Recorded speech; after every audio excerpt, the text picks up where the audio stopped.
तो बेटा हमारा जो ये अल्टरनेटिंग करंट का लेक्चर नंबर 2 है, इस लेक्चर नंबर 2 के अंदर मैंने वापस वही क्वेश्चन लिख दिया जो कि लेक्चर नंबर 1 के लास्ट में मैंने सॉल्व करवाया था। एक्चुअली हुआ क्या था कि लास्ट लेक्चर के अंदर ये क्वेश्चन सॉल्व करते करते वीडियो बंद हो गया था, इस वजह से मैं इस क्वेश्चन को दोबारा सॉल्व करवा रहा हूँ। वहाँ पे भी पूरा क्वेश्चन सॉल्व नहीं हो पाया था, ठीक है। तो आइए, लास्ट क्लास के अंदर हमने देखा था कि एवरेज करंट कैसे फाइंड आउट करते हैं। तो आपको एक इक्वेशन गिवन है, I is equal to I naught sine omega t, ये अल्टरनेटिंग करंट की इक्वेशन गिवन है, और आपको आई एवरेज फाइंड आउट करना है from t is equal to 0 से t is equal to capital T/2। It means half time period के दौरान जो अल्टरनेटिंग करंट है उसका आई एवरेज कितना होगा वो फाइंड आउट करना है। कैपिटल T को हम बेटा हम 2π/ω लिखेंगे, तो कैपिटल T/2 का हाफ कितना हो जाएगा, π/ω। तो आइए बिना देरी करे हम लोग स्टार्ट करते हैं। बेटा एवरेज करंट को निकालने के लिए हमने जो फॉर्मूला लिखा था वो लिखा था integration of I dt divided by integration of dt। Time period कहां से कहां था, 0 से π/ω, और ये भी 0 से π/ω, राइट बच्चों। तो जैसे ही मैं इसको इस फॉर्मूले के अंदर वैल्यू पुट करता हूं तो करंट I की वैल्यू कितनी है, I not sine omega t dt divided by, बेटा d से ये कैंसिल हो जाएगा तो t की जगह π/ω माइनस 0 आने वाला है, π/ω माइनस 0। और यहां पर आप लिख सकते हैं इंटीग्रेशन, क्योंकि आई नॉट कॉन्स्टेंट था तो बाहर आ गया, तो ये हो गया 0 से π/ω। ठीक बच्चों, आगे की तरफ अगर मैं बढ़ूं तो आई नॉट तो एज इट इज रहेगा, साइन ओमेगा टी का इंटीग्रेशन सबको पता है कितना होता है, माइनस कॉस ओमेगा टी। तो माइनस को तो मैंने लिख दिया बाहर, ये हो जाएगा कॉस ओमेगा टी। बेटा यहां पर जो टी है वेरी कर रहा है 0 से लेके π/ω तक, डिवाइडेड बाय नीचे आ जाएगा π/ω। लेकिन इंटीग्रेशन करते टाइम ये ध्यान रखिएगा कि यहां पर आपने साइन ओमेगा टी का जो इंटीग्रेशन किया है वहां पे टी का कोएफिशिएंट है ओमेगा, तो ओमेगा का भी डिवाइड होगा। तो मैं लिख देता हूं इनटू ओमेगा सॉरी। तो ये हो जाएगा बेटा minus I naught cos omega as it is, t की जगह मैं वैल्यू पुट करूंगा, पहले π/ω, फिर माइनस हमारी तरफ से, फिर कॉस 0 डिवाइडेड बाय ओमेगा से ओमेगा कैंसिल, तो ये हो जाएगा आपका पाई। बेटा यहां पे भी ओमेगा से ओमेगा कैंसिल, तो cos पाई की वैल्यू होगी -1 एंड माइनस, और cos 0 की वैल्यू भी 1, -1 कितना हो जाएगा, -2 एंड -2 और ये वाला माइनस, तो कितना हो जाएगा +2। तो ये हो जाएगा मेरे बच्चे आई एवरेज जो आपके पास आया 2I0/π। ठीक है, तो ये आपका क्या आया, आई एवरेज आया हाफ टाइम पीरियड के लिए from t is equal to 0 to t is equal to capital T/2 time period के लिए हमारे पास आई एवरेज जो आया 2I0/π। मतलब मैक्सिमम करंट का आई नॉट क्या है यहाँ पे, मैक्सिमम करंट या पीक वैल्यू ऑफ करंट, उसका कितना टाइम्स 2/π। अगर आप इसको सोल्व करते हैं तो इसको आप ऐसा भी लिख सकते हैं कि I average is equal to 0.637 I naught. It means जो equation I is equal to I naught sine omega t है, जो कि किसी टाइम टी पर करंट की इक्वेशन वो है, उसका अगर आप आई एवरेज निकाल रहे हो तो वो आएगा उसकी मैक्सिमम करंट का 0.637 टाइम्स उसका एवरेज करंट होगा, ये भी किसमें, हाफ टाइम पीरियड के दौरान। सर इसका फिजिकल सिग्निफिकेंस क्या है, आपने जो एवरेज करंट बताया उसका फिजिकल सिग्निफिकेंस क्या है। बेटा अगर मैं पूरे टाइम पीरियड की बात करूं, 0 से लेके कैपिटल टी तक के लिए मैं बात करूं, तो उसका फिजिकल सिग्निफिकेंस है ही नहीं, क्योंकि पूरे टाइम पीरियड के लिए जो आई एवरेज आने वाला है वो आई एवरेज कितना होता है, 0 होता है। बेटा पूरे टाइम पीरियड के लिए आई एवरेज 0 होता है। जैसे कि मैं आपको फिर से दिखा दूं, ये आपका वाई एक्सिस और ये आपका एक्स एक्सिस। एक्स एक्सिस पे मैं ले रहा हूं टाइम, वाई एक्सिस पे ले रहा हूं मैं करंट। तो जो sinusoidally time varying alternating current है वो इस तरह की होती है, स्टार्टिंग 0 से, और ये हो जाएगा आपका कैपिटल टी टाइम पीरियड। पूरा टाइम पीरियड हो गया बेटा ये कैपिटल टी। कैपिटल टी को चाहो तो आप क्या लिख सकते हो, 2π/ω लिख सकते हो, और ये कितना हो जाएगा t/2, इट मीन्स ये होता है आपका π/ω।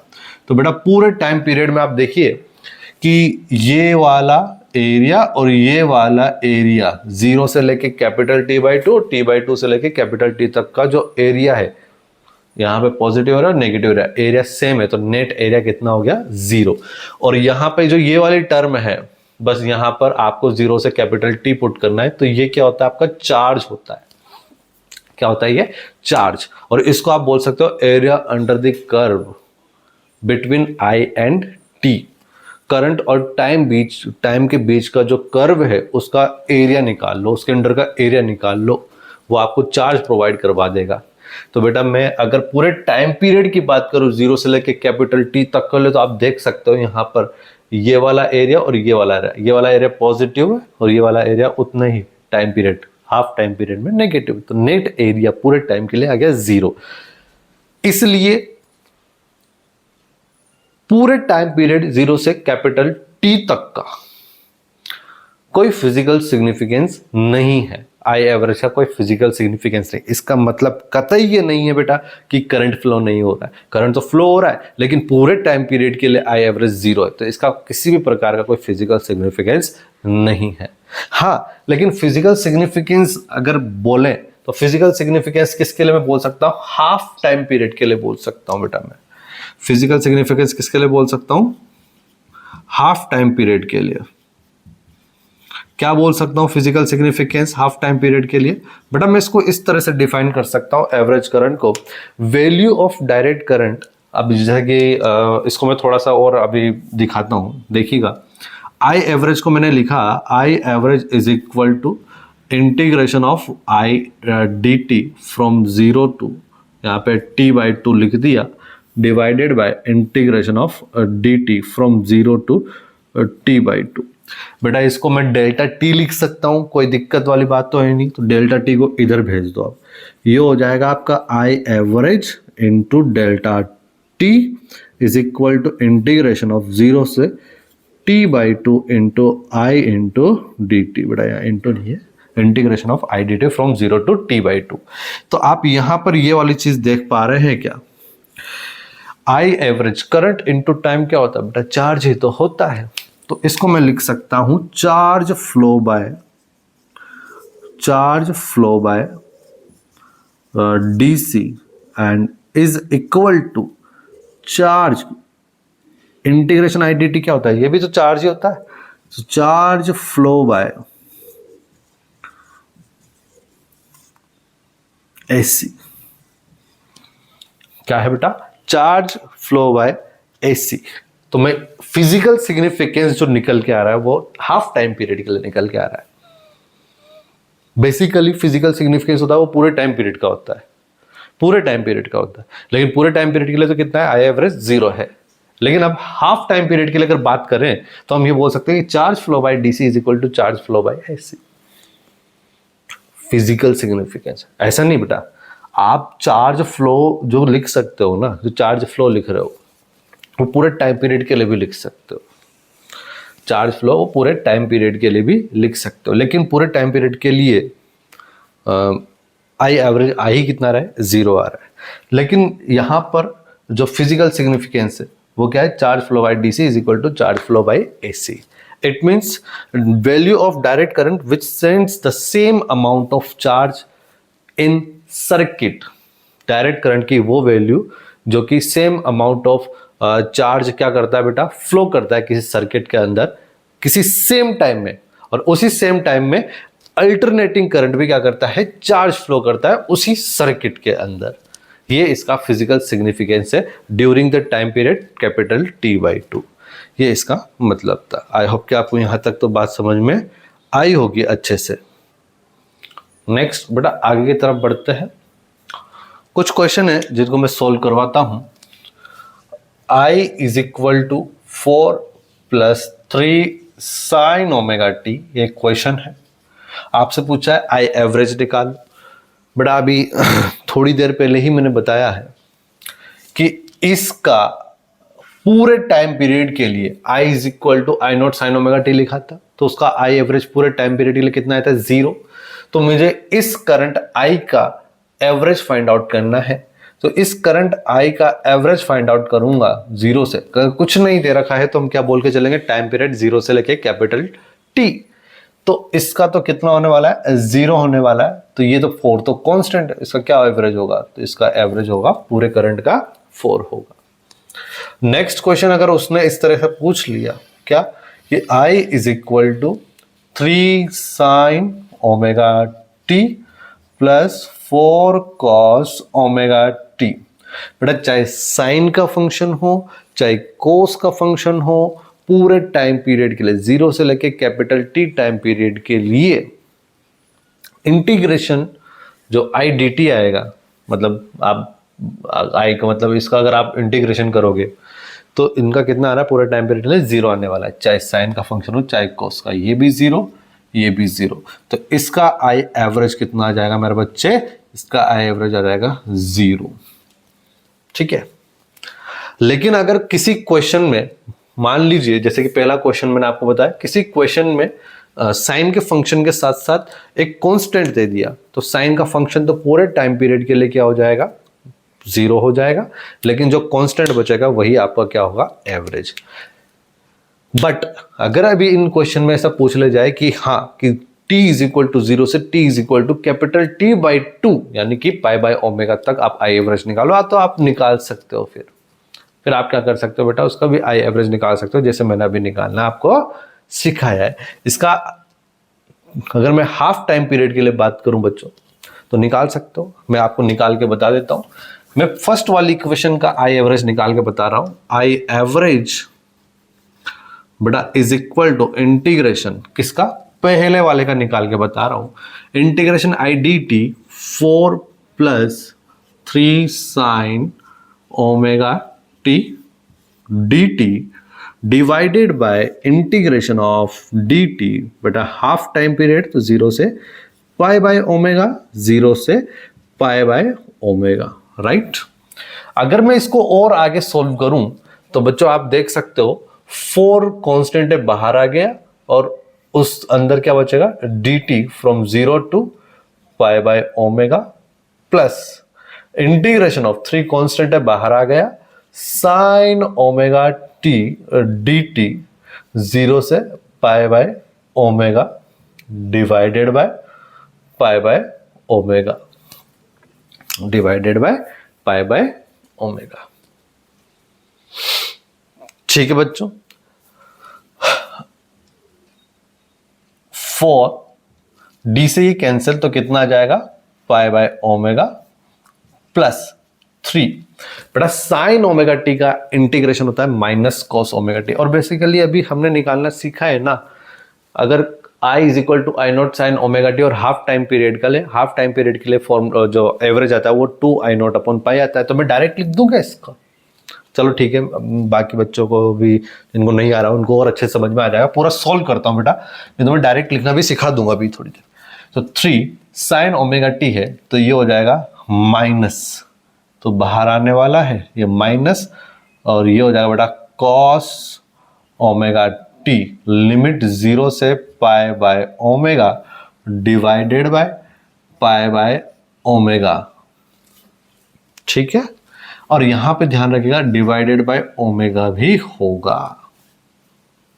ठीक, तो ये हो जाएगा बेटा 4 इंटू पाई बाय ओमेगा, इसको अलग से लिख दो, divided by pi by omega भी है, माइनस 3। इसको मैं पूरा सोल्व करता हूं फिर डायरेक्ट बाद में देखेंगे। तो ये हो जाएगा कॉस ओमेगा टी की जगह आ जाएगा पाई बाय ओमेगा माइनस कॉस 0, क्योंकि ठीक है बच्चों डिवाइडेड बाय ओमेगा था, यहां मैंने ओमेगा लिख दिया। ये ओमेगा से ओमेगा कैंसिल हो जाएगा, कॉस पाई की वैल्यू होती है -1 और ये कितना है माइनस माइनस क्या हो जाएगा -2, और ये माइनस हो जाएगा प्लस। तो ये हो जाएगा मेरा बच्चा कितना 4 into pi by omega plus 3 into 2, यानी कि इट मीन्स ये हो जाएगा आपका 6 upon omega, 6 upon omega divided by pi by omega, divided by pi by omega. तो और अगर इसको सोल्व करें तो इसको लिख दूंगा 4 pi upon omega plus 6 upon omega divided by pi by omega, pi by omega. आप ओमेगा से ओमेगा उड़ा सकते हो तो ये आ जाएगा आपका 4 pi plus 6 divided by pi, 4 pi divided by 6, 4 pi plus 6 divided by पाई। तो ये 4 से 4 कैंसिल, तो आप पे आ जाएगा 4 प्लस 6 अपॉन पाई। ये है आपका एवरेज। ये एवरेज जो टाइम पीरियड जो निकाला आपने, सॉरी एवरेज करंट जो निकाला वो हाफ टाइम पीरियड के लिए निकाला। अरे बेटा हाफ टाइम पीरियड के लिए, हाफ टाइम पीरियड के लिए सर डायरेक्ट नहीं कर सकते थे, कर सकते थे। अब देखो इसको मैं डायरेक्ट कैसे करता, तो ऊपर पता नहीं दिख रहा होगा, नहीं दिख रहा, इधर लिख देता हूं। तो जो आई एवरेज निकाला आप लोगों ने वो निकाला, 4 तो कांस्टेंट है उसको छेड़ो ही मत, 4 कांस्टेंट है उसको छेड़ो ही मत, 4 का तो 4 ही रहने वाला है प्लस, ठीक है। अब 3 साइन ओमेगा टी था, इसका हमने निकाला था 2 आई नॉट अपॉन पाई निकाला था। हमने जो इक्वेशन लिखी थी ना I is equal to I naught sine omega t, उसके लिए हमने जो एवरेज करंट निकाला था हाफ टाइम पीरियड के लिए 2 आई नॉट अपॉन पाई। तो यहां पे ये 2, इसका आई नॉट कितना है 3, तो 2 into 3 upon pi, that is your 4 plus 6 upon pi. क्या ये वही आया? क्या ये वही आया बच्चों?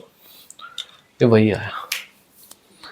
तो समझ जाना आपको क्या करना है क्या नहीं करना। ये पूरा तो मैंने आपकी सहूलियत के कि आपको समझ में आ जाए इसलिए मैंने पूरा करवाया, अदरवाइज आपको ऐसे सोल्व कर लेना है। ऐसे आपको समझ में तो आना चाहिए ना कि ये आया कैसे।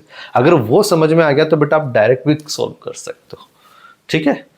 आई होप कि आपको यहां तक की बात क्लियरली समझ में आ गई होंगी।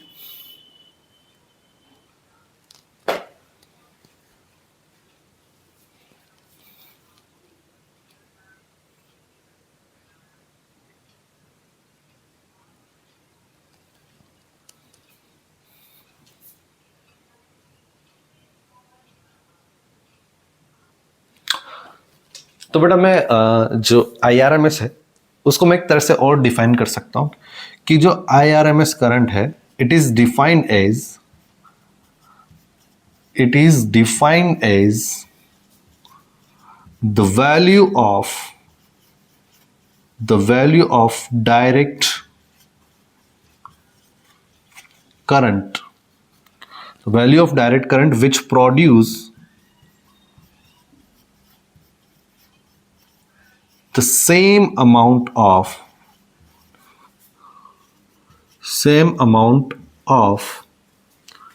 heating effect,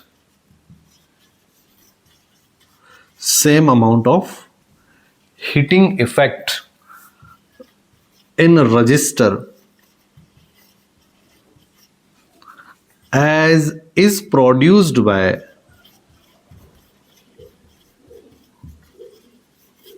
AC alternating current when passed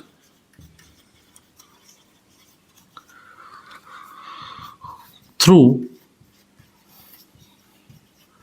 same resistor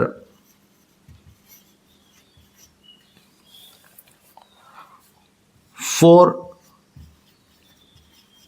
same time during complete cycle,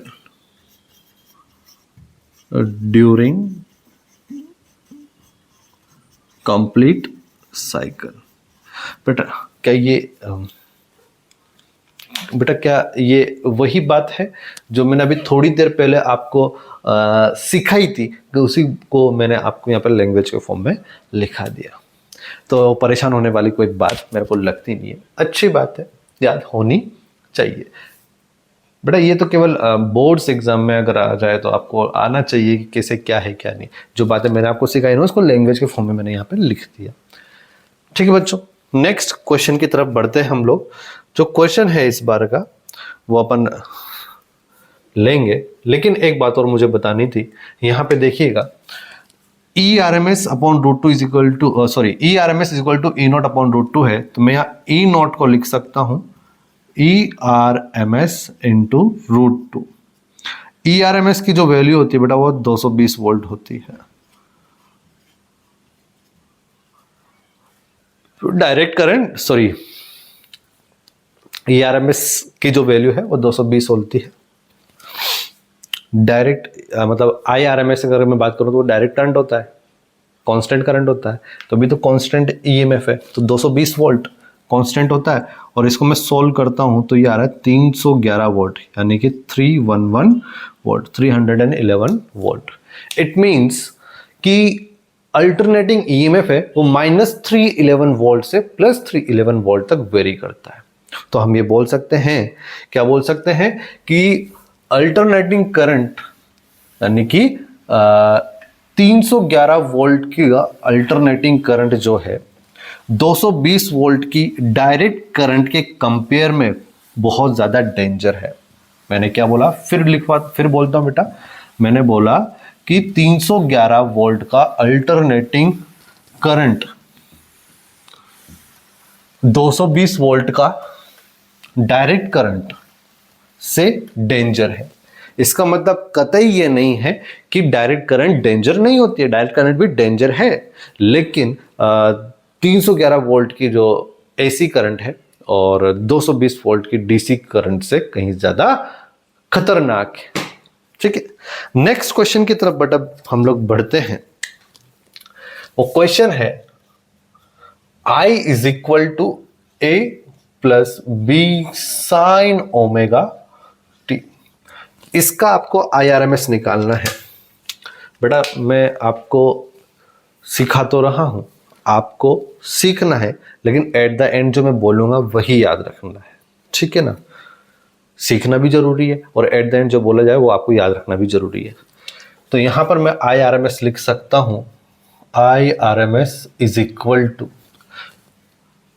इस करंट का स्क्वायर, तो a square plus b square sine square omega t plus 2AB sine omega t. ये integration इस 0 से, बेटा कुछ time period नहीं बोल रखा है तो पूरा टाइम पीरियड होता है 2 pi by omega divided by integration of dt 0 से लेके 2 पाई बाय ओमेगा। और इन पूरे का आपको क्या लेने का है, रूट ले लेने का है। तो बेटा आगे सोल्व करते हैं इसको। मैं केवल ऊपर वाली स्टेप सोल्व कर रहा हूं, फिर बाद में एक साथ अपन लिख देंगे। तो ए स्क्वायर इंटू dt भी है, ये dt ए स्क्वायर कॉन्स्टेंट है, बाहर आ जाएगा तो इंटीग्रेशन dt बचेगा, तो d से इंटीग्रेशन कैंसिल हो जाएगा तो क्या बचेगा t, फिर उसमें लिमिट लग जाएगी 0 से लेके 2 पाई बाय ओमेगा, फिर लिख सकते हैं 2 pi by omega minus 0 that is 2 pi by omega. तो मैं डायरेक्ट लिख रहा हूं a square into t from 0 से 2 pi by omega plus b square, यहां पे आ रहा है बेटा आपका इंटीग्रेशन ऑफ वापस integration of sine square omega t, जो बी तो कांस्टेंट, बी स्क्वायर तो कांस्टेंट, बाहर आ गया। तो वापस जो अभी थोड़ी देर पहले अपन ने यहां लिखना सीखा था वही लिख देता हूं, बी स्क्वायर बाई 2 ब्रैकेट में integration 1 minus cos 2 omega T D T 0 से 2 पाई बाई ओमेगा, ये ऐसे plus 2AB constant integration of sign omega T D t from 0 से 2 पाई बाय ओमेगा। बेटा ये तो साइन वाला फंक्शन है, पूरे टाइम पीरियड के लिए 0 होने वाला है। ये भी कॉस वाला फंक्शन पूरे टाइम पीरियड के लिए 0 हो जाएगा जब आप integration cos 2 omega T D T करोगे। तो बेटा ये हो जाएगा ए स्क्वायर इंटू टी की जगह मैंने लिख दिया 2 pi by omega plus b square by 2। यहां पे भी बेटा डी टी से डी का इंटीग्रेशन उड़ जाएगा तो टी बचेगा, t means 2 pi by omega divided by, ये कितना है बेटा डी से ही कैंसिल, तो कितना बचेगा नीचे भी 2 पाई बाई ओमेगा, और ये सब किसके अंदर है जो रूट के अंदर है। तो 2 पाई बाई ओमेगा से 2 पाई बाई ओमेगा कैंसिल हो जाएगा, तो आपका जो IRMS आया वो आ जाएगा मेरे बच्चे कितना, अंडर रूट के अंदर a square plus b square by 2। बेटा ये सब तो मैंने सीखा है, ये सब करने की जरूरत नहीं है आपको, तो एट द एंड रिजल्ट याद रखना है कि अगर इस तरह की इक्वेशन आ जाए तो कैसे सॉल्व करेंगे। ए तो कांस्टेंट है ना, तो उसको तो ऐसा का ऐसा लिख दो ए, लेकिन उसका स्क्वायर कर दो रूट के अंदर, प्लस अभी मैंने सिखाया I is equal to I naught sine omega t का IRMS कितना था, I naught upon root 2। I naught होता है उसका मैक्सिमम करंट, तो I इज इक्वल टू, अगर मैं इसको I1 बोल दूं, that is your I1 is equal to b sine omega t, तो इसका IRMS 0 से कैपिटल T के अंदर कितना हो जाएगा, b अपॉन रूट 2। तो b अपॉन रूट 2 का स्क्वायर ऐसे लिख सकते हैं। तो क्या मैं इसको ऐसे लिख सकता हूं क्या, अंडर रूट के अंदर a square plus b upon root 2, that is your I1 का RMS। तो ये हो जाएगा आपका I1 का RMS का स्क्वायर। आप चाहो तो इसको याद कर सकते हो, आपको इतना सब कुछ करने की जरूरत कहाँ है बेटा। अगर ये ऐसा नहीं कि मैं करने की जरूरत नहीं है, अगर मान लो उसने कुछ और इक्वेशन दे दी, तब अगर इस तरह का इक्वेशन दे दी तो आप तो डायरेक्ट ऐसे, ये सब कुछ करने से अच्छा है कि डायरेक्ट ऐसे याद करो। लेकिन मान लो कि इस तरह का सवाल दे दे कि आपसे इक्वेशन जो आप पढ़ के गए हो उस तरह की इक्वेशन ना हो, तो बेटा आपको थोड़ा सा दिमाग लगा के ये सब तो करना ही पड़ेगा। इसलिए आपको इंटीग्रेशन तो आना ही चाहिए। समझ में आई क्या बात है? क्लियर बच्चों? आगे की तरफ पढ़ते हैं हम लोग। नेक्स्ट जो क्वेश्चन है वो क्वेश्चन है I is equal to a sine omega t plus b cos omega t का IRMS निकालना है। नेक्स्ट क्वेश्चन है I is equal to a sine omega t plus b, क्या था बेटा, b कॉस ओमेगा टी, इसका IRMS from t is equal to 0 to t is equal to 2 pi by omega में निकालना है। तो लिख सकते हैं बेटा, मैं डायरेक्ट सोल्व कर रहा हूं, स्क्वायर कर रहा हूं। So IRMS is equal to under root के अंदर, लंबा चलेगा बेटा अंडर रूट में, इसके वैल्यू का स्क्वायर करोगे, a square sine square omega t plus b square cos square omega t plus 2ab sine omega t cos omega t divided by, बेटा यहां तो डायरेक्ट 2 पाई बाय ओमेगा लिख दूं, तो 2 पाई बाय ओमेगा, ये हो जाएगा इधर dt, और यहां आ जाएगा इंटीग्रेशन 0 से 2 पाई बाय ओमेगा।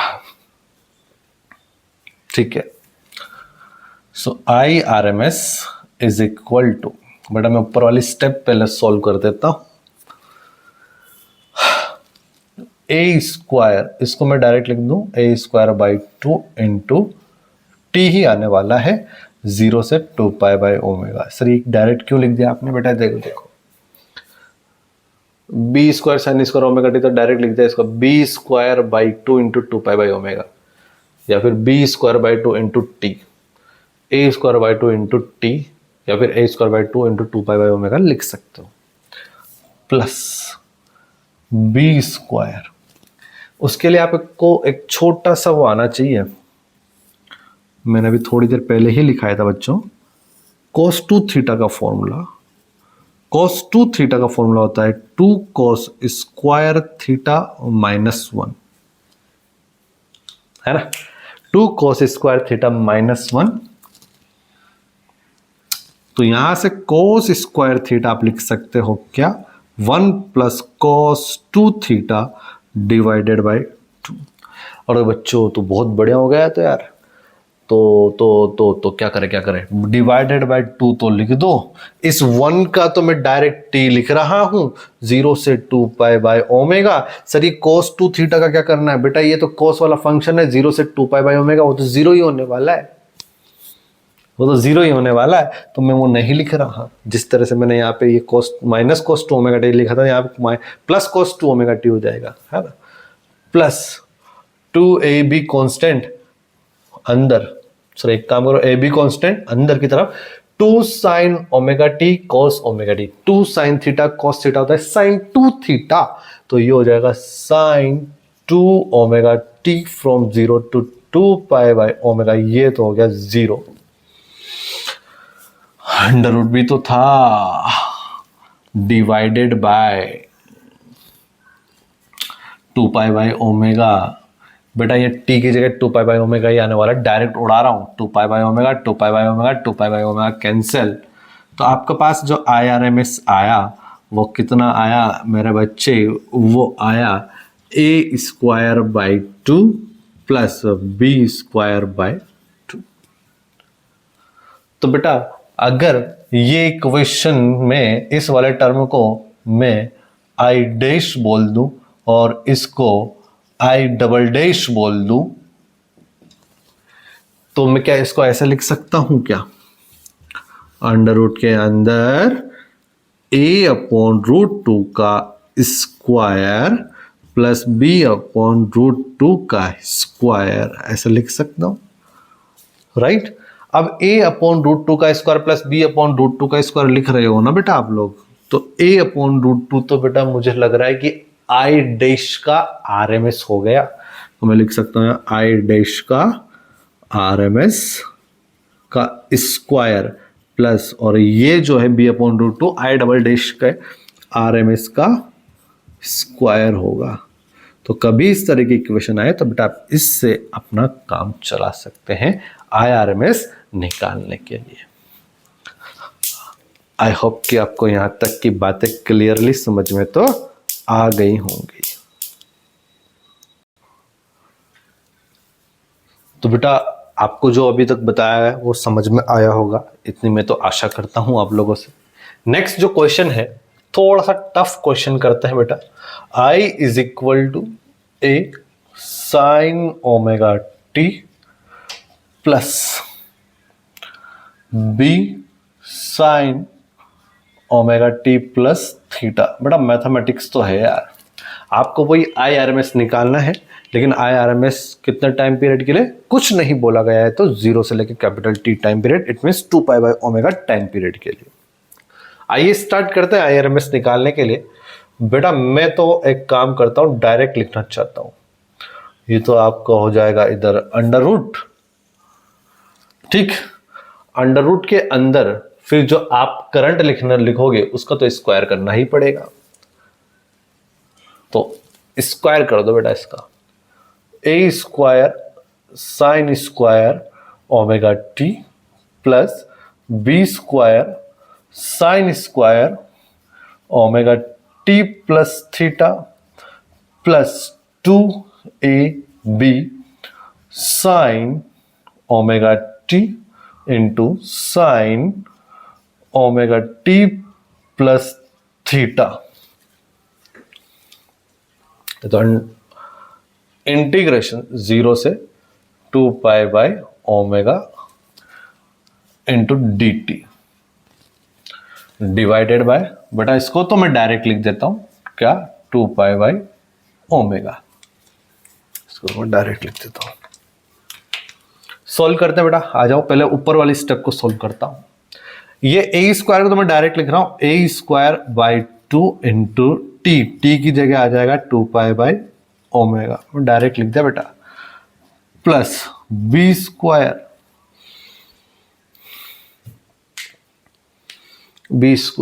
बेटा ये भी आ जाएगा बी स्क्वायर बाई 2 इंटू, ये भी तो साइन स्क्वायर थीटा का ही है, 2 पाई बाय ओमेगा,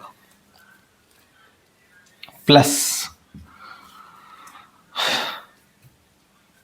बेटा अगर मैं यहां से ए बी कॉन्स्टेंट ले लूं तो 2 साइन ए साइन बी का फॉर्मूला होता है cos a minus b minus cos a plus b. ठीक है, तो ये हो गया आपका integration of cos a minus b, this minus this, theta minus cos a plus b, 2 omega t plus theta. ठीक है बेटा, 0 से 2 पाई बाई ओमेगा, और ये हो जाएगा डी टी बेटा divided by 2 pi by omega तो होने वाला है। तो मैं और अच्छे से सॉल्व करूं तो a square by 2 into 2 pi by omega plus b square by 2 into 2 pi by omega plus a into b. बेटा कॉस थीटा तो कांस्टेंट है, वो तो बाहर आ जाएगा, इंटू डी से कैंसिल, तो यहाँ पे भी कितना बचेगा 2 pi by omega minus integration of cos 2 omega t plus theta from 0 to 2 pi. बेटा ये तो कॉस का फंक्शन हो गया, तो इसका तो इंटीग्रेशन 0 होने वाला है, divided by 2 pi by omega. बेटा मैं ये कैंसिल कर दूं, 2 pi by omega, 2 pi by omega, 2 pi by omega, 2 pi by omega, और ये सब किसके अंदर है, रूट के अंदर है। तो यहां से मेरे पास मेरा बच्चा आई आर एम एस जो निकल के आया है, वो आई आर एम एस क्या निकल के आया है, वो आई आर एम एस निकल के आया है अंडर रूट के अंदर a square by 2 plus b square by 2 plus a b cos theta. अगर मैं इस इक्वेशन के अंदर इसको आई डैश बोल दूं और इस वाली टर्म को इसको आई डबल डैश बोल दूं, तो ये देखो आई डैश का आई आर एम एस आ जाएगा ए अपॉन रूट 2। तो ए अपॉन रूट 2 का स्क्वायर लिख सकता हूं क्या? हाँ, तो बेटा ये हो जाएगा आपका आई डैश के आर एम एस का square plus I double dash R M S जो है उसका square plus a b cos theta. कभी अगर इस तरह की इक्वेशन आ जाए तो आपको आई आर एम एस ऐसे लिख देने का, ये पूरा सॉल्व करने की जरूरत नहीं है। ठीक है, तो ये सारी बातें तो यहां पर हो गई। इसके अलावा बेटा अल्टरनेटिंग करंट और अल्टरनेटिंग वोल्टेज को मेजर करने के लिए आप डायरेक्ट, अभी तक जो भी चैप्टर थे हम लोग वोल्ट मीटर यूज करते थे पोटेंशियल डिफरेंस को मेजर करने के लिए, पोटेंशियल को मेजर करने के लिए, वोल्टेज को मेजर करने के लिए, करंट को मेजर करने के लिए हम यूज करते थे और अमीटर यूज करते थे। तो बेटा उनको मैं बोलूंगा डायरेक्ट करंट के अमीटर हुआ करता था, है ना, डीसी अमीटर उसको मैं बोलूंगा। लेकिन यहां पे मैं आपको बता दूं अल्टरनेटिंग करंट को मेजर करने के लिए और अल्टरनेटिंग वोल्टेज को मेजर करने के लिए यहां पे आपको अल्टरनेटिंग करंट का अमीटर अलग से बनाना पड़ता है। और वो जो इंस्ट्रूमेंट होते हैं वो हॉट वायर इंस्ट्रूमेंट होते हैं, हॉट वायर इंस्ट्रूमेंट। तो मैं लिख देता हूं अल्टरनेटिंग करंट को एंड अल्टरनेटिंग वोल्टेज को मेजरमेंट करने के लिए, इनके मेजरमेंट के लिए हम क्या करते हैं बेटा, एसी अमीटर बनाते हैं and a alternating voltmeter बनाते हैं। और ये जो they are hot wire instrument, ये जो है बेटा ये हॉट वायर इंस्ट्रूमेंट होते हैं। It means hot wire instrument का मतलब,